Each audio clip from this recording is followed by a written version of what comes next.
The lights in the American Pulse studio burned like spotlights on history in the making. On one side stood Karoline Leavitt, sharp, composed, and unshaken, representing a new generation of unapologetic conservatism. On the other stood Jim Carrey, Hollywood royalty turned political loudmouth, wearing a smirk he'd soon regret. The crowd was electric, half red, white, and fired up, the other half clinging to the old guard of celebrity influence. But in a single moment, with just one word, Karoline didn't just silence a comedian, she shattered an entire narrative. What happened next left even Carrey speechless. Don't blink. And before we dive in, drop a comment with your state and hit subscribe, because tonight, truth speaks louder than fame. He laughed. She didn't. And with just one word, he unraveled before millions. The cameras roll. The studio lights blaze like Judgment Day.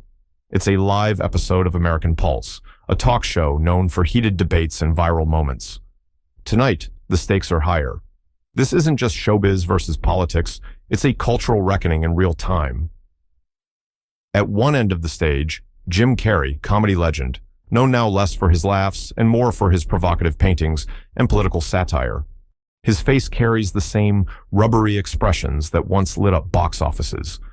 But tonight, there's a different tone in his smile, a smirk edged with steel, sharpened by disdain.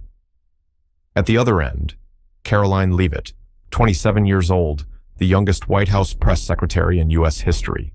She sits straight-backed in a tailored green suit, hair pinned like a halo, her expression unreadable. A quiet strength hums beneath her calm. The audience? Divided, literally.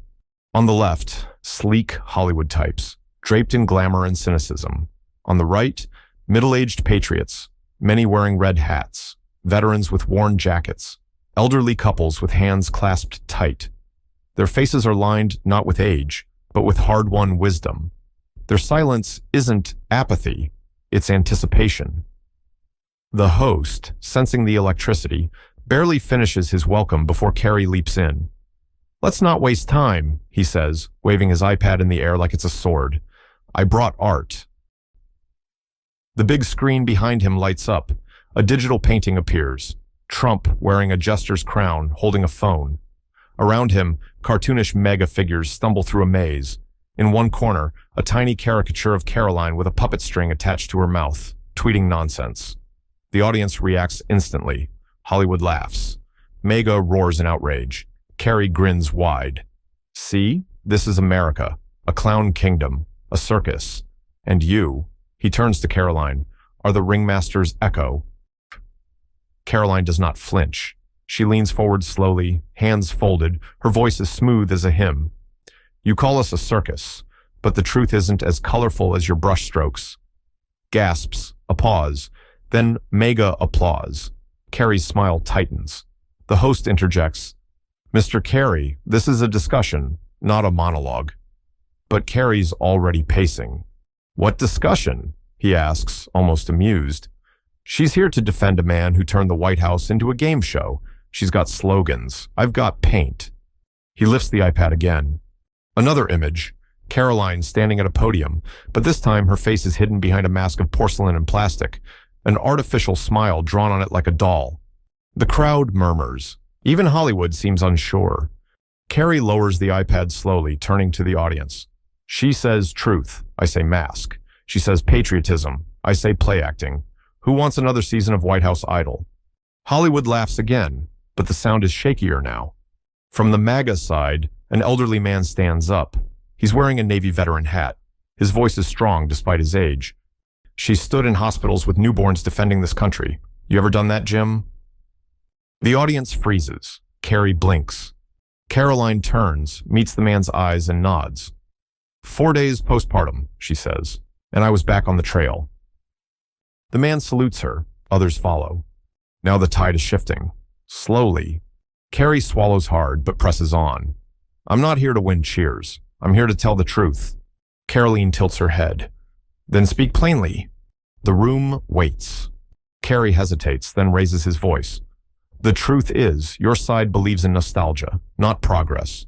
You cling to what was. I paint what is." Karoline rises. Her hands are calm. Her voice is lower, firmer. You paint pain, you paint division. You insult the faith of millions and call it courage.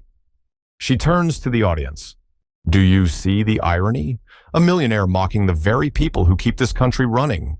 A farmer in the second row shouts, "That's right!" Karoline walks forward now, slowly, controlled. Jim, she says, addressing him directly for the first time, you made a living making people laugh. Now, you make a living making them feel small. The audience holds its breath. You forgot the difference between a stage and a nation. The host, stunned, remains silent. A woman near the front, gray hair, hand on her chest, whispers, "God bless her." Carrey tries to respond but stutters slightly. You talk about faith. But what about justice? Karoline looks at him, unshaken. Justice isn't in your paintings. It's in the sacrifices of those who serve, unseen and unpaid by applause. Boom. The room breaks. MAGA roars. Hollywood freezes. The battle has just begun. And Karoline? She hasn't even used her word yet. Carrey leans against the podium, gripping the edges like a ship bracing for storm waters. His smirk remains, but his eyes reveal something new. Anxiety. For a man used to commanding laughter, he now fights against silence. Look, I didn't come here to attack, he says, voice low, like a director calling for a new take. But we have to be honest about who's leading this country. Karoline doesn't speak, not yet. Carrey lifts the iPad again. This one, he says, is called The False Prophet. A new image flashes behind him, a distorted painting of the Oval Office, warped windows, an upside-down flag, and in the center, a red-hatted figure with a halo of question marks. Underneath, in caricature, Karoline holding a Bible that drips black ink instead of gold. Gasps. Even a few Hollywood heads turn slightly. Too far? Carrey smiles. It's allegory, nothing personal. Karoline stands, not flustered, not fiery. Still, you painted a Bible bleeding. Her voice trembles, not from nerves, but restraint. You took something sacred to millions of Americans and reduced it to a prop in your political gallery. Her gaze scans the audience. Many older viewers, some clutching small wooden crosses, others nodding slowly. She steps toward the screen. You call this art? I call it ignorance, dressed in oil and ego. MAGA begins to clap. You mock faith, she continues. But do you understand it? Do you know what it feels like to kneel in a hospital room, praying over a child who might not live the night? The room goes still. Because I do. A tremor now, subtle but deliberate. 4 days after my son was born, I walked into a campaign rally. Not for power, but because truth matters. Because the world he inherits must be better. She looks back at Carrey. And that truth, the kind you can't paint, is why I'm here. The host tries to cut in. Let's keep this civil. Carrey stares at the image behind him. He takes a breath. Maybe it was too much, but art's supposed to provoke. Karoline doesn't move. Then she says it. Arrogance. One word. The audience gasps. MAGA rises. Hollywood sits stunned. Carrey flinches. The camera pans to the veteran who spoke earlier. Tears brim in his eyes. He mouths the word along with her. Arrogance. And with that one word, the tide turns fully. The war of paint and podium is no longer equal. Karoline hasn't shouted. She hasn't raged. But she has won the room. Carrey's hand, still gripping the iPad, is visibly shaking now. His confident rhythm is broken. The silence that follows Karoline's one-word strike, arrogance, rings louder than any standing ovation. He tries to rally, voice rising. I'm not mocking faith. I'm defending reason. Patriotism should question power, not bow to it. But his words land softer now. The studio isn't with him the way it once was. Even the Hollywood side has lost its grin. A woman in the front row, dressed in tailored velvet, lowers her eyes. Karoline steps forward, unhurried. Her voice is calm, but carries weight like a sermon at sunrise. Reason without reverence becomes pride. You speak of truth, but you mock those who pray for it. You say you defend America, but your art belittles its backbone. She turns to the crowd, and her voice drops to something almost intimate. My father ran a used truck lot. My mother worked every holiday to keep the lights on. Neither of them wore crowns or used hashtags, but they showed me what duty meant, what sacrifice looked like. MAGA begins to stir. A man with a gray beard clenches a U.S. flag lapel pin to his chest. Karoline points toward the image still glowing behind Carrey, her face covered in a fake mask. Take away the podium, the lights. I am still someone's mother, someone's daughter, someone who knows that truth is not theatrical, it's lived, bled for, and you turned it into satire. A slow ripple of applause starts, not frantic, but firm. Carrey tries to fight back. Your administration locked children in cages, he blurts. You defend a man who tweets vengeance. How dare you stand on morality? Karoline looks at him, gaze unwavering. You painted cages. I've held mothers crying in real ones. You sketch cruelty. I've sat beside it, trying to change it with my bare hands. She pauses. And you know what they asked me for, Jim? Not laughter, not art, just a voice. Just someone who would say, we see you. A tear falls from someone in the audience. Then another. The host clears his throat, clearly emotional. Let's take a short break. No, Karoline interrupts. Not yet. She steps fully into the center now. No podium, no script. We came here for truth. Let's not flinch now. Carrey lowers his iPad, but the mask painting still glares from the screen behind him. Somehow, it no longer reflects Karoline. It reflects him. The twisted grin, the artificial charm, the echo of someone who once inspired, now trying to provoke. He senses it. I used to be loved for telling jokes, he says softly, almost to himself. Now, I feel like I'm the joke. Karoline doesn't gloat. Her tone stays compassionate. Jim, America doesn't need another joke. We need someone who listens. She turns toward the audience.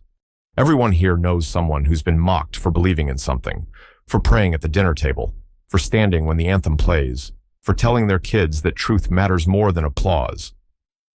More clapping now, stronger, louder. You say I'm playing a role, but the only script I follow is the Constitution. That line hits like thunder.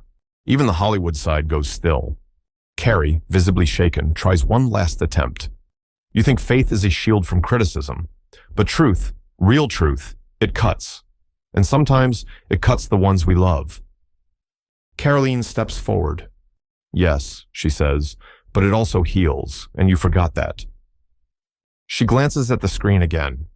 You painted me wearing a mask, but tonight the mask came off, not mine, yours. Silence. Then, a roaring standing ovation. From MAGA, from some of Hollywood, even the host rises. Carrey looks around, blinking. For the first time, his face looks old, not in years, in spirit. Karoline stands center stage, quiet, centered, not with triumph, but with grace. She turns to the camera. America doesn't need louder voices, it needs truer ones. And with that, the segment ends. The audience chants, truth, truth, truth. Carrey exits the stage, no curtain call. Backstage, Jim Carrey slumps into a metal chair, his iPad face down on the table. The painting that once made him feel powerful now feels like a mirror, cracked. His assistant says something, but he barely hears. The chants from the studio, truth, truth, truth, echo like judgment. Meanwhile, Karoline remains on set. She doesn't bask in the spotlight. She stands off to the side, quietly shaking the hands of elderly veterans, parents with their teenage daughters, and even a man who once opposed her politics, but now simply says, "You spoke with dignity." The cameras catch it all, but what goes viral isn't a clip of her debating. It's a silent frame. Karoline standing still, eyes closed, hand over heart. Caption, "Truth doesn't scream, it stands." That image explodes across social media. On TikTok, Gen Z conservatives remix her one word, arrogance, into a beat that plays beneath photos of everyday Americans standing up for their beliefs. Shouted Truth by Leavitt trends for 48 hours, not just in the US, but globally. CNN calls it a cultural moment. Fox News calls it the rebirth of conservative eloquence. Even independent creators, usually neutral, admit, she did something rare. She silenced mockery with grace. Jim Carrey issues a tweet the next morning. I spoke with passion, but I see now that I may have lost the room, and maybe myself. Art must not forget humility. But it's too late. The wave is already moving. A week later, Karoline speaks at a town hall in Pennsylvania. The church basement is packed. Folding chairs creak under the weight of men and women in their 60s, 70s, 80s. A woman with silver hair raises her hand. She's trembling as she speaks. I lost my son in the Marines. For years, I stopped believing that public voices remembered boys like him. But last week, when you said, "Truth is lived," I felt seen. Karoline walks to her, kneels, puts a hand gently over the woman's. We never forget the ones who gave everything, the ones who taught us the cost of silence. The room, once skeptical, now silent. Then applause, not out of frenzy, out of respect. Back in Washington, the White House press room is quieter these days when Karoline walks in. Reporters who once smirked now listen, not out of agreement, but awareness. Because she carries not just a message, but the weight of millions. And as she steps to the podium, she doesn't begin with a joke or a jab or a spin. She simply says, "Let the record reflect, truth isn't gone. It was just waiting for someone to say it plainly." Lights flash, cameras roll, but her eyes are steady. And in homes across America, from small towns in Texas to quiet porches in Michigan, seniors lean forward in their chairs because they remember what truth used to sound like. And now they hear it again. Now, try ask this. Have you ever stood for something while others laughed? Share your story below, because your voice matters. Subscribe for more stories that uplift truth over noise. And if Karoline reminded you of what this country still stands for, share this video. Because truth doesn't need permission to speak. It just needs someone brave enough to say it.